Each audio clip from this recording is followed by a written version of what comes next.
The views, information, and opinions expressed during the following program are solely those of the individuals involved and do not necessarily represent the views of Access Communications, its representatives, or its employees.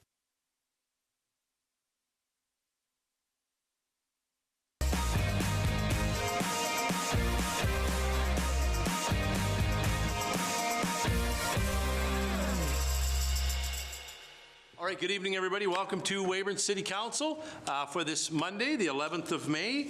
The weather has turned, although the wind is up. We can live with that. It sounds like summer's on the horizon. Busy agenda tonight. I will say we have a lot of work to get through. We got lots of reports.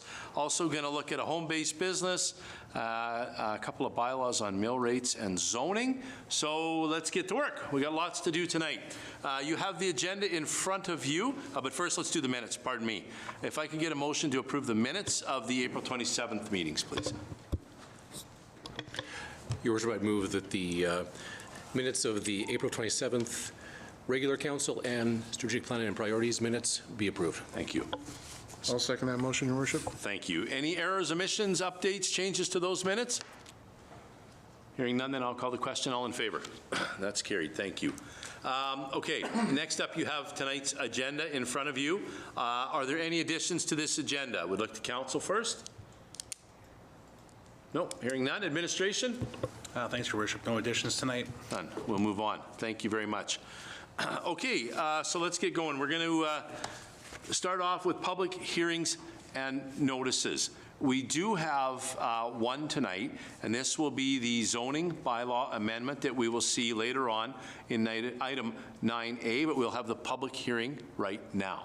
So I would look to the Planning and Development Coordinator, Malcolm, for your report, please.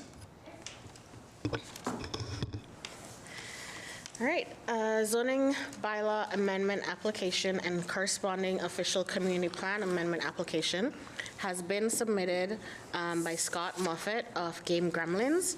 The amendment is to change the zoning of lands legally described as Block 72, Lot 31 and 32, Plan 101447209 from residential semi-detached to neighborhood commercial.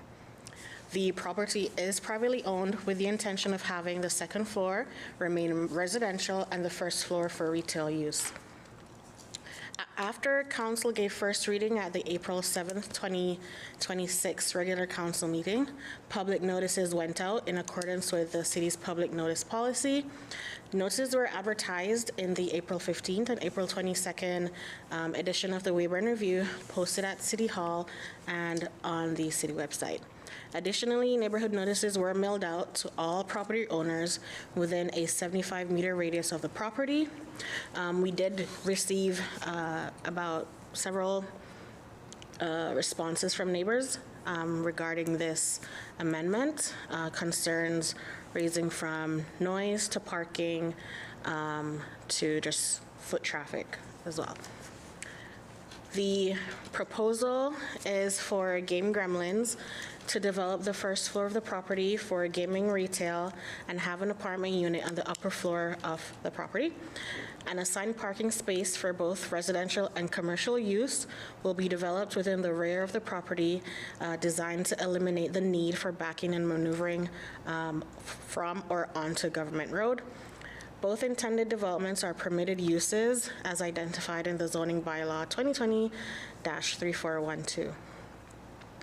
Amendments to the OCP and zoning bylaw are required to allow the proposed commercial activities as the subject properties are currently zoned residential semi-detached, which does not permit commercial development.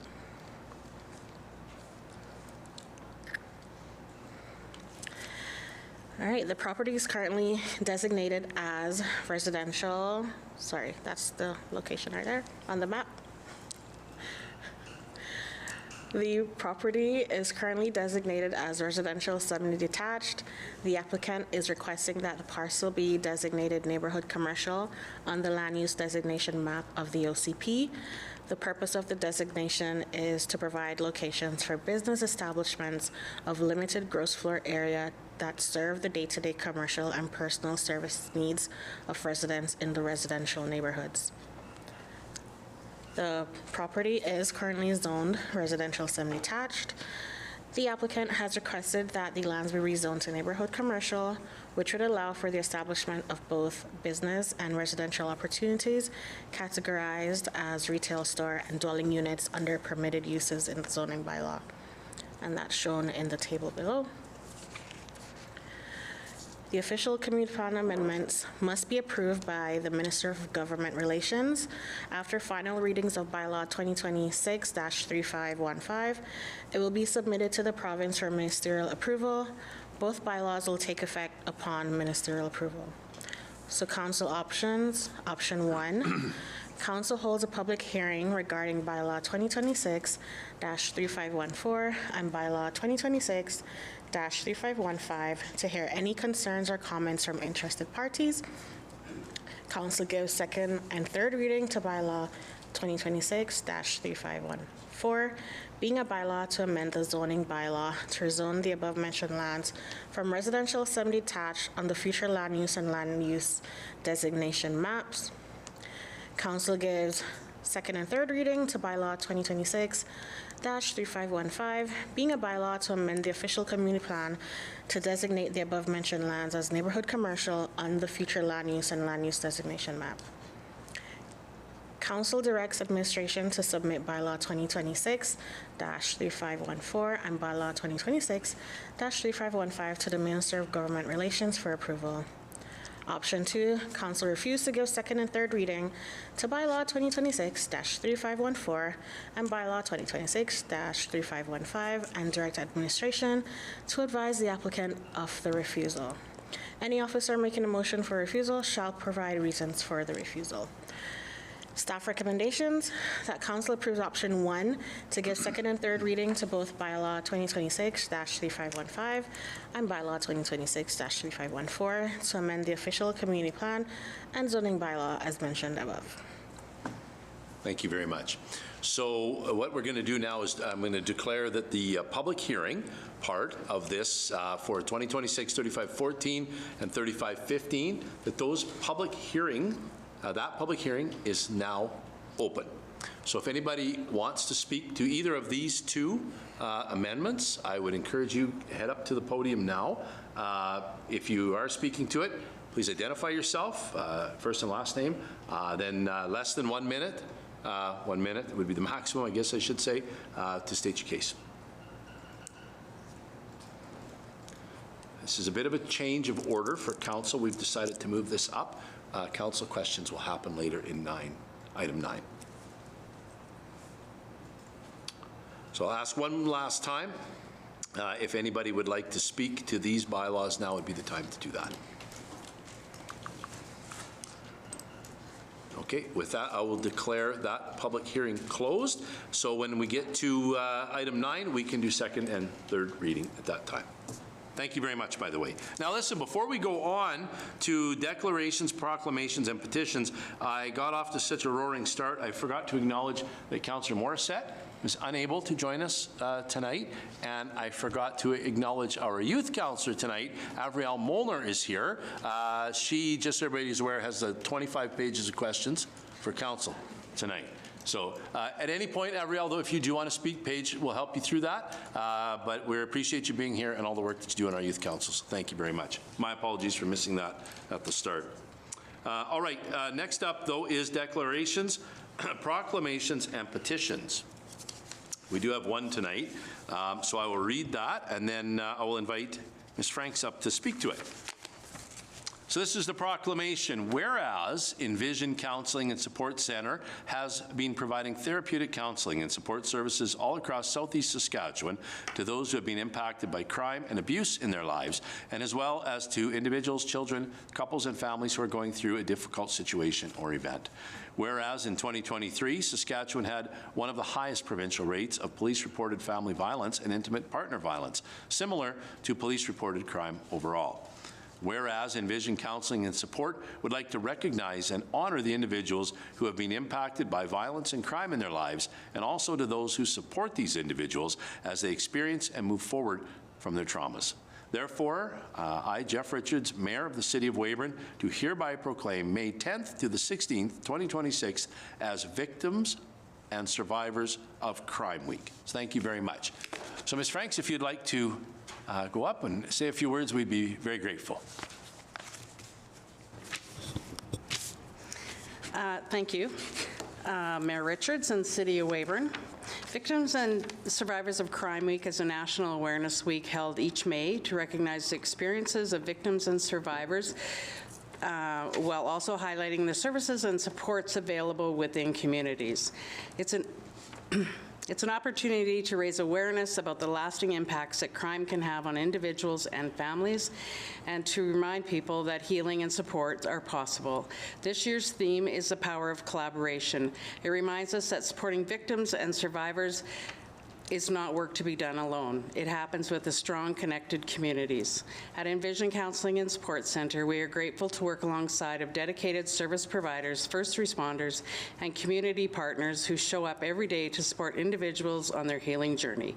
We also walk alongside victims and survivors themselves, supporting their healing journeys in whatever way that looks right for them, in their own pace, in their own voice, and in ways that is safe and meaningful. Their commitment often happens quietly, but its impacts are deeply felt. Together, we can strengthen pathways to healing, safety, and hope. Thank you. Thank you. We'll go over there and grab a picture quick.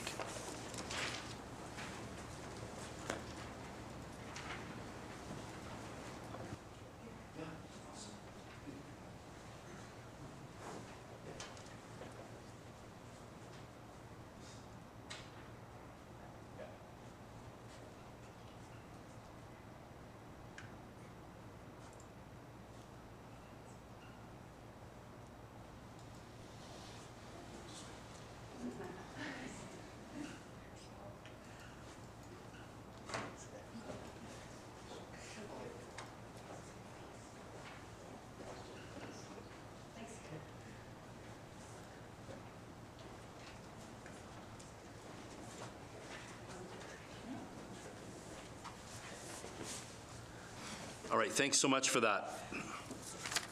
And for all the work, by the way, that you folks do in our community. Envision is a valuable partner to us, and we all acknowledge the importance of it. We're going to move on now. Number 5 is reports of standing committees. So generally, we would have those from councillors. Also tonight, we are going to have a report from our aquatic facility steering committee. So I would look to the Director of Leisure Services for that update. Thank you. Yes, thanks, Your Worship. So the project status summary, up to date here. The summary provides an overview of project activity for the month of April and the status to date. Work this month focused on advancing key procurement packages, preparing for upcoming competitions, and maintaining alignment with the overall project schedule through regular coordination with the steering committee. The planning session was held on March 4th, 2026 at the Spark Centre in the City of Weyburn. The project team presented the overall planning approach to the steering committee and supporting members. Using the input gathered during that session, a detailed project plan and governance framework were developed. These documents form the foundation for the project and position it well for the phases ahead. The project management team will continue to monitor and update these plans in coordination with the steering committee. Project methodology selection. The project team reviewed the delivery model selection tool with the steering committee.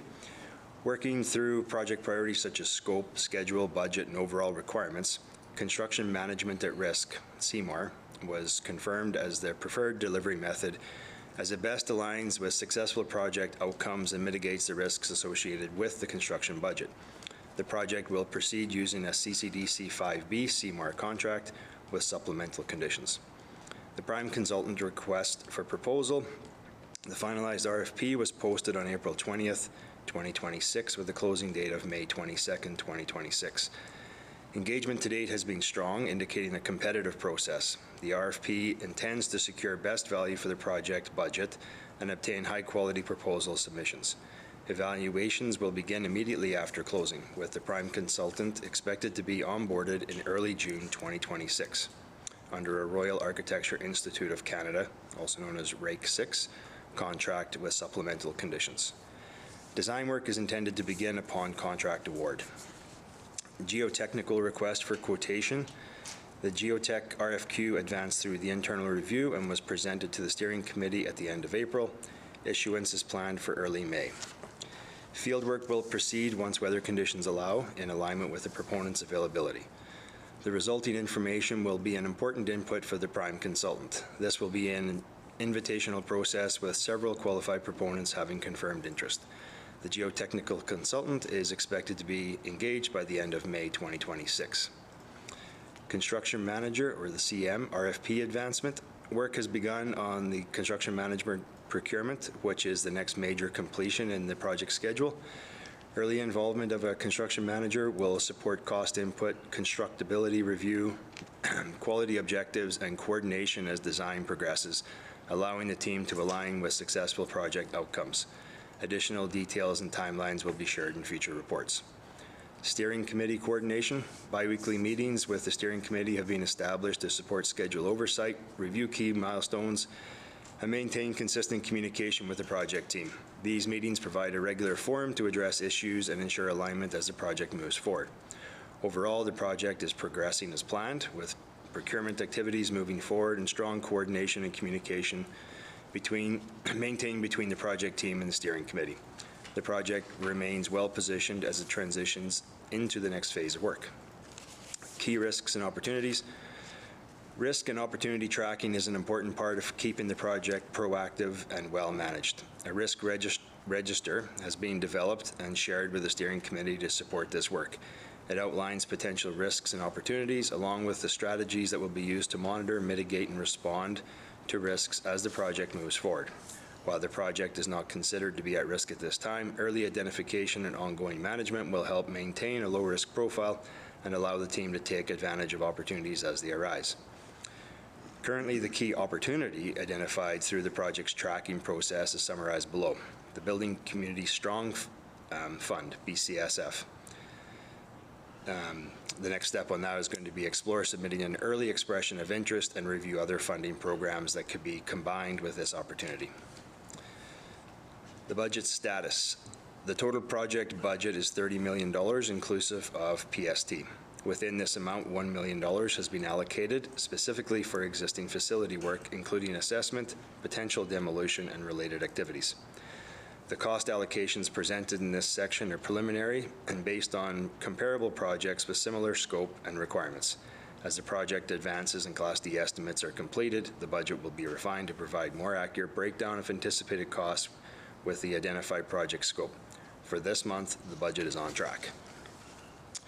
Overall project budget, $30 million, broken down with consulting fees of $2.75 million, construction costs of $25.25 million, existing facility of $1 million, and furniture, fixtures, and equipment, $1 million.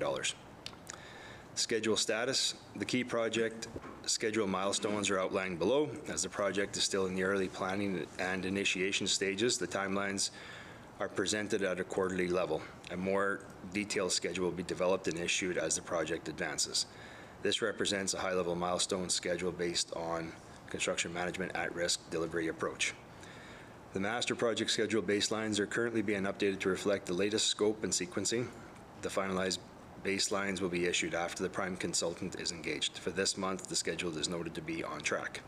Initiation and planning, Q2 of 2026. Prime consultant procurement and documents, Q2 of 2026. Site investigations, Q3 of 2026. Procurement of the construction manager, Q4 of 2026. The rest are there, their future dates.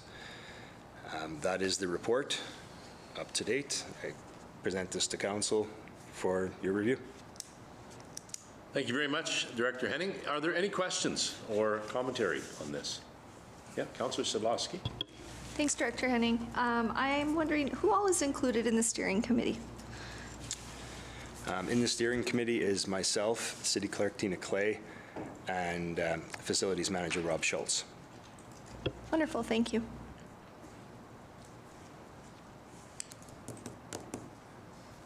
Nothing more?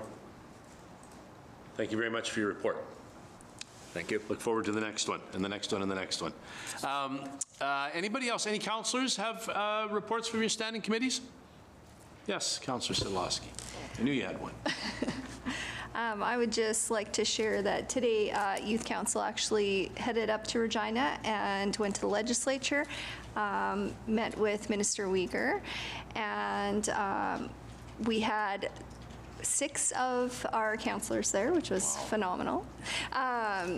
They had an opportunity to ask some questions. The day didn't quite go as planned. There was a lot more action down there than we had planned, so we got cut a little short, but we would really like to thank Minister Weyburn for his relationship with us and the Youth Council and helping inspire and build these young kids. I think that's really important for the next generation, and we thank him for that. Thank you. Yeah, thanks for your leadership there as well. Council? Administration? Nope, we will move on. Thank you for that. Next up is our consent agenda. We've got 5 items on there: Building Department report, Cash Activity report, Fire Chief report, Public Works report, and the Water Treatment Plant report. If I could get a motion to get those on the floor, please. Your Worship, I'd move that the following items on the consent agenda be approved: the Building Department report, Cash Activity report, Fire Chief report, Public Works report, and the Water Treatment Plant report, all for April 2026. Thank you. Your Worship, I'll second that motion. Thank you. Any questions on those reports from anybody? Hearing none, then I'll call the question. All in favor? That is carried. Thank you very much. As always, all of those reports are available on the city's website if you're interested in reading them. All right, let's get on to our motions. First up is accounts payable. If we get a motion for those, please. Your Worship, I would move that the purchases from April 1st, 2026 to April 30th, 2026 in the amount of $1,125,027.49 be approved for payment. The purchases included total quick pays of $0, total accounts payable of $492,430.31, total direct withdrawals of $630,688.96, and total debit card transactions of $1,908.22. Thank you. The seconder? Your Worship, I would second that motion. Thank you very much. Any questions on the accounts payable? Hearing none, I'll call the question. All in favor? That is carried. Okay, on to more construction. This is 2026 concrete work, so I would look to the Director of Engineering for this, please. Thank you, Your Worship. The City of Weyburn has allocated $50,000 for pedestrian accessible ramps and $50,000 for sidewalk repairs in the Public Works operating budget, resulting in a 2026 total budget of $100,000. The city clearly stated on the request for proposal that the city will be awarding all projects together as one project, and that due to budget constraints, there may be scope removed to remain within that allotted budget. On April 13th, 2026, the RFP for 2026 concrete replacements was posted on the city's online bidding portal, Bids and Tenders, SAS Tenders, and the city's website. Proposals were to be received by the City of Weyburn by May 1st, 2026 at 1 p.m. 3 proposals were received. The qualifying bids are summarized below and include PST. All proposals submitted were evaluated with a weighted score on the selection criteria consisting of proposed fees for 40%, past performance for 20%, relevant project experience for 20%, and proposed schedule for 20%. North Star Concrete's bids were within the allotted budget and met all RFP requirements, therefore also ranking the highest in the total bid evaluation.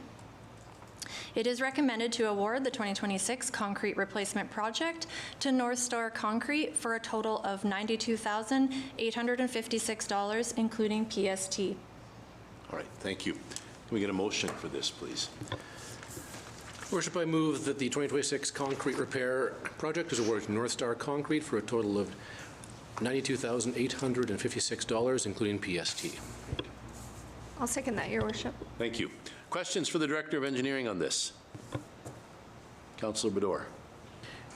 Just wondering where these areas are. Where are we working on next?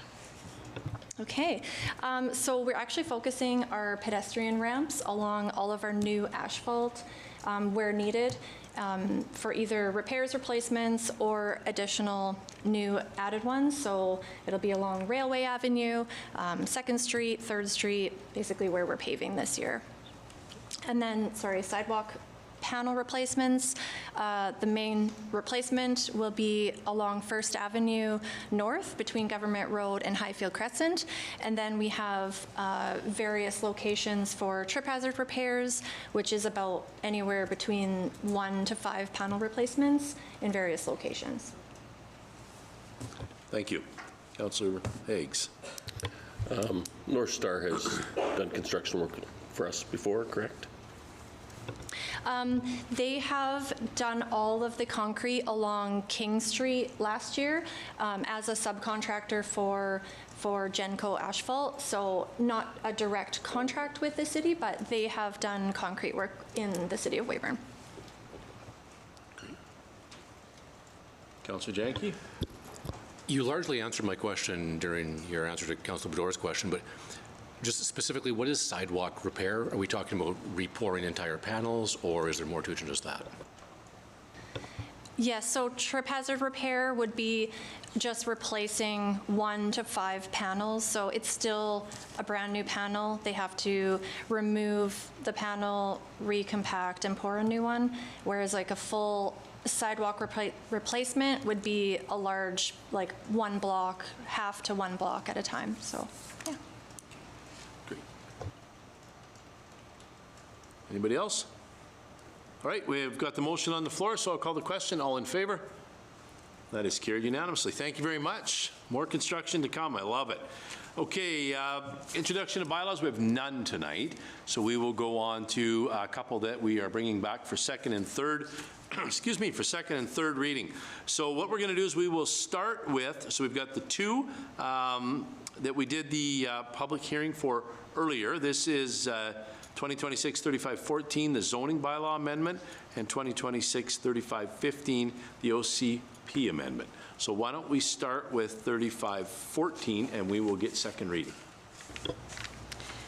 Thank you, Your Worship. I would like to make a motion that Council gives second reading to bylaw 2026-3514, being a bylaw to amend the zoning bylaw to rezone the above-mentioned lands from residential semi-detached R2 on the future land use and land use designation map. Thank you. A seconder? Your Worship, I would second that motion. Thank you. Okay, questions now from Council, if any, on this is the zoning bylaw amendment. Those questions we would be directed to Coordinator Malcolm. She's eager, she said, you can see. So any questions from Council on these? Councillor Higgs. Coordinator Malcolm, I've spoke with a resident regarding it, and I think some of the concerns that he had was particularly about the traffic on Government Road North and the parking right along that side of the street. Has there been any considerations around that? And I mean, Prairie is one thing, but Government Road is sort of another animal. In relation to parking, I believe we do have enough on-street parking along Prairie Avenue. We also allow parking on Government for major events. We're not anticipating this proposed business to draw in like a large crowd to have, you know, parking issues or anything like that. And then we'll have parking at the back of the building. So, yeah. So where the demolition took place is going to be a parking lot, correct? Correct. Okay, thank you. And then the other concern was just related to foot traffic up and down the back alleys, those types of things. Is this a concern, or has it been a concern in other locations where we've had businesses start up? Well, I haven't had any concerns regarding foot traffic along the alley. I'm not sure if this particular house has a back alley right behind it. I know there's a driveway for another house, but the back alley, I don't believe, runs behind it. Right.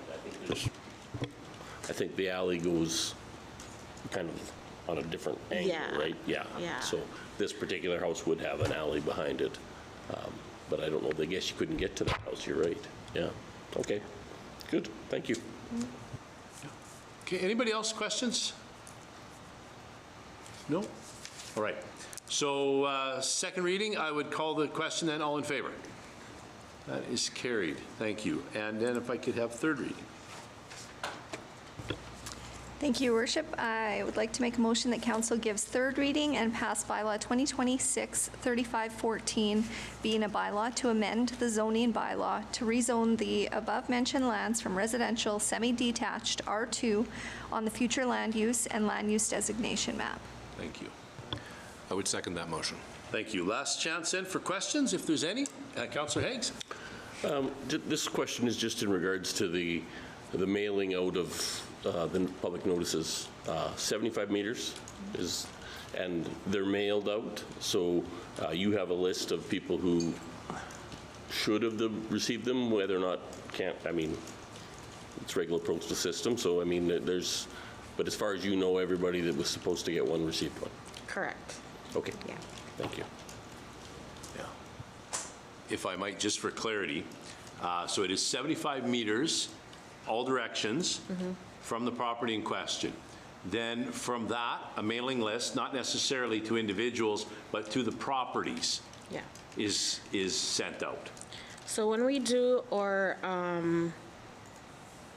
radius, the property itself would be the center of it. Yeah. So that 75 meters, when we generate that mailing list, it does have property owners and their mailing addresses on it. So both. So yeah. Excellent. It will have whoever the property owner is, the letter is directed to them.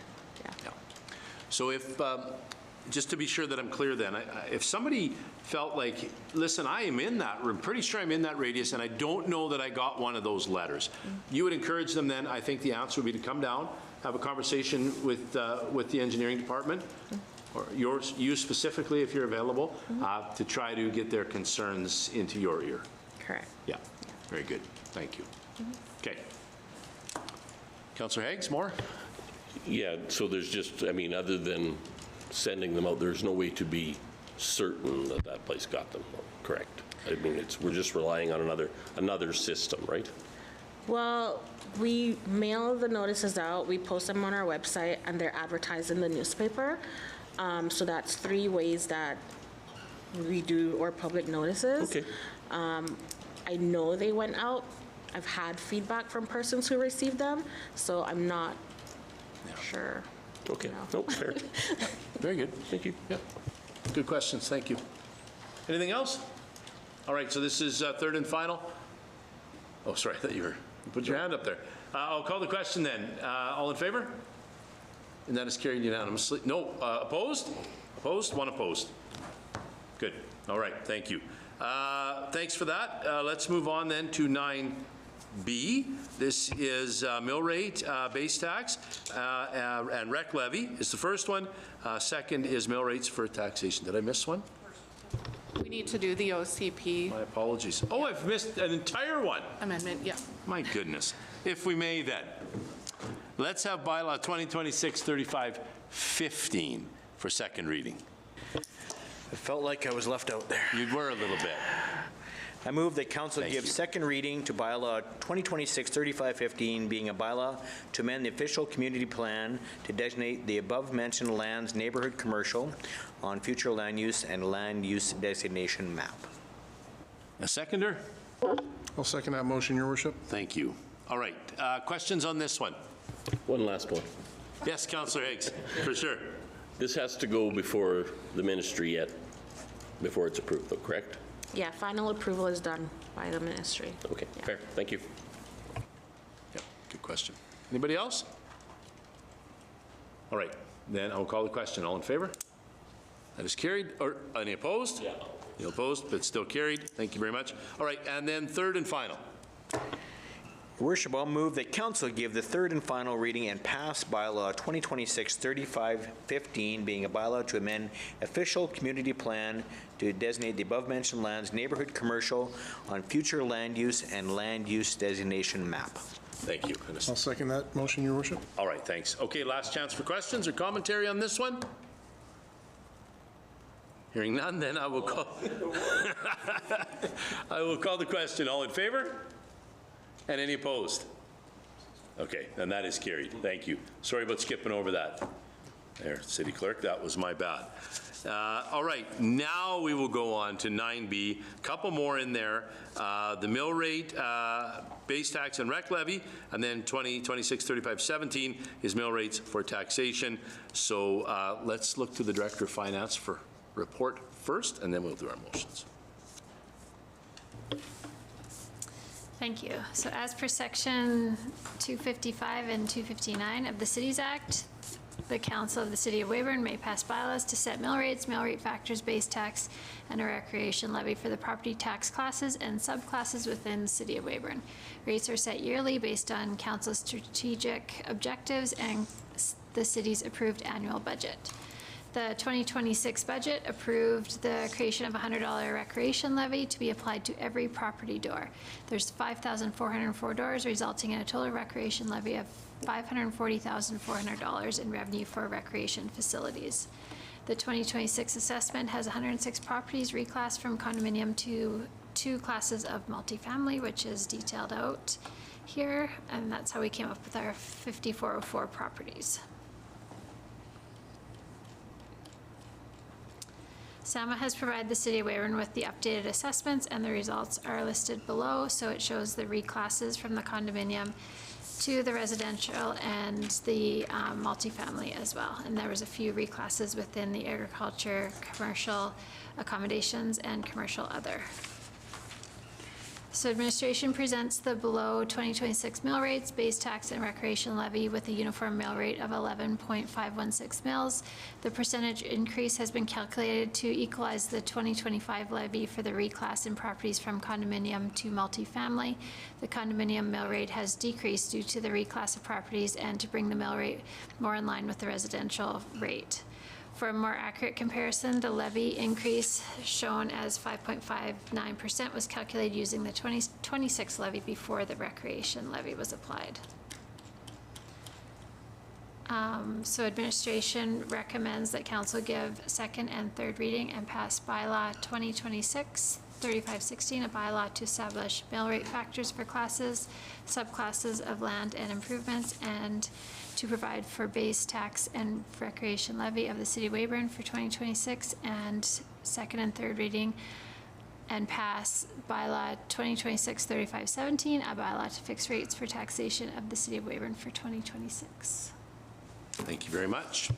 All right, so these were first introduced at the April 27th meeting a few weeks back, so we are looking tonight for second and third readings. So let's start with, and I won't miss one this time, let's start with 3516, mill rate, base tax, and rec levy, please. Your Worship, I'd move that council give second reading to bylaw 2026-3516, a bylaw to establish mill rate factors for classes, subclasses, and land improvements, and to provide the base tax and recreation levy to the City of Weyburn for 2026. Thank you. And a seconder? I'll second that motion, Your Worship. Thank you. All right, any questions for the Director of Finance or administration as a whole on this? Councillor Sidlowski? Just curious if administration received any questions or feedback from after the last, I know I didn't hear any or very little, but nothing? The only thing we received today was just about the recreation levy and just basing it as a levy or a base tax and how we're going to classify it. Wonderful, thank you. Thank you. Thanks for that. Yep. Good question. I've not heard anything either. Anybody else? All right, so I will call the question then. All in favor? And that is carried. And then third reading, please. Your Worship, I'd move that council gives third reading and passes bylaw 2026-3516, a bylaw to establish mill rate factors for classes, subclasses of land and improvements, and to provide base tax and recreation levy of the City of Weyburn for 2026. Thank you. Can we get a seconder? I'll second that motion, Your Worship. Okay, last chance for questions. Hearing none, then I will call the question. All in favor? And that is carried. Thank you. All right, let's do then 2026-3517, the mill rates. Your Worship, I would move that council give second reading to bylaw 2026-3517, being a bylaw to fix rates for taxation of the City of Weyburn for 2026. Thank you. And a seconder? I'll second that, Your Worship. Thank you. Any questions on this one? Lots of questions tonight. No? Hearing none, then I'll call the question. All in favor? That is carried. Thank you very much. Third reading. Your Worship, I would move that council gives third reading and pass bylaw 2026-3517, being a bylaw to fix rates for taxation of the city of Weyburn for 2026. Thank you. Your Worship, I'll second that motion. Thank you. Last chance for questions. Hearing none, I'll call the question. All in favor? That is carried unanimously. Thank you very much. Okay, on to new business. We have got one item, and this is a home-based business application. So we'll look back to Planning and Development Coordinator Malcolm. An application has been received to operate a stringed instrument repairs and adjustment business out of the residence at 170 Cotto Avenue, legally described as Lot 10, Block 1, Plan 57087, located in the Central Business District, or the CBD zone. This would be considered a controversial use, as this business involves clients being directed to the home throughout the day. The proposed hours of operation are Monday to Friday, 4:30 to 6 p.m., and weekends, 9 a.m. to 6 p.m. The applicant anticipates minimal traffic, increase of one vehicle for every pickup or drop-off, with on-street parking being available. The zoning bylaw does require that controversial home-based businesses, which involves clients attending the home, go through the neighborhood notice process and receive council approval. Neighborhood notices were mailed out on April 15, 2026 to all neighbors within 50 meters of the applicant's home. Residents receiving the notice were given the opportunity to comment on the application, and no concerns or objections were received. Home-based businesses are a permitted use, meaning that landowners do have the right to undertake the use in accordance with the bylaw unless provisions of the bylaw are specifically contravened. Home-based businesses generally must meet the following provisions: be incidental to the use of the premise as a residence, be compatible with residential uses, be limited in extent in terms of volume of material sold and number of clients, not substantially increase the volume of traffic, and not detract from the residential character of the zone. The use identified would be considered a controversial occupation under section 5.1.19 of the zoning bylaw, as clients will be directed to the home. Staff have reviewed the application and are of the opinion that the home-based business application does meet the requirements in the zoning bylaw. So decision options: option 1, council approves home-based business permit 2026.002 at 1-170 Cotto Avenue, subject to the following conditions. No person other than a resident of the dwelling unit shall be engaged in the home-based business as an employee or volunteer. No advertisement carrying the address of the dwelling in which the home-based business occurs may be placed in any media. The home-based business shall not occupy more than 25% of the gross floor area of the dwelling unit. This permit is only valid for the above address and is not transferable to another address. Reapplication will be required if the business moves locations. Home-based businesses are subject to periodic review to ensure compliance, and the City of Weyburn business license shall be obtained prior to operation of the home-based business. Option 2, refusal of the home-based business permit 2026.002 at 1-170 Cotto Avenue. Permitted use must have a reason for refusal. Staff recommendations that council approves: option 1 being the approval of home-based business permit 2026.002 at 1-170 Cotto Avenue, subject to the conditions listed above. Thank you. Got a motion? Your Worship, I move that council approve option 1, being the approval of home-based business permit 2026.002 at number 170 Cotto Avenue, subject to the conditions as listed in the Development Officer's report.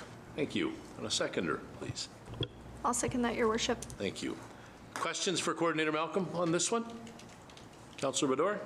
Just one. Is this a rental apartment or an apartment or a condo? Or? Yes, it's an apartment. So do we have to get permission from the actual building owner? Or no? Yeah, so when a person is renting a property, they do have to submit a written letter from the landlord with their application. Thank you very much. Councillor Corrigan. Thank you, Worship. That was one question that I had. Thank you for that answer. The second question is, do you have a description of what a stringed instrument repair business is? Is this like guitars and things like that? Okay. All right. Were you looking to take your harp up, or? I have one. So I was looking for a place to get it fixed. Thank you very much. Just out of my own curiosity, actually. That's a good question. If there's nothing else, then I will call the question. All in favor? That is carried. Thank you very much. All right, on to inquiries and announcements. Would open that up to Administration Council. Anybody have an inquiry or an announcement you'd like to make? It's summertime. No, I know. All right, if there's nothing, then we'll just get, that's it. We have no notice of motion tonight, so that's that. We will see you in 2 weeks. We'll call it adjourned. Thank you. If you'd like to share your feedback on the program you just watched, contact us today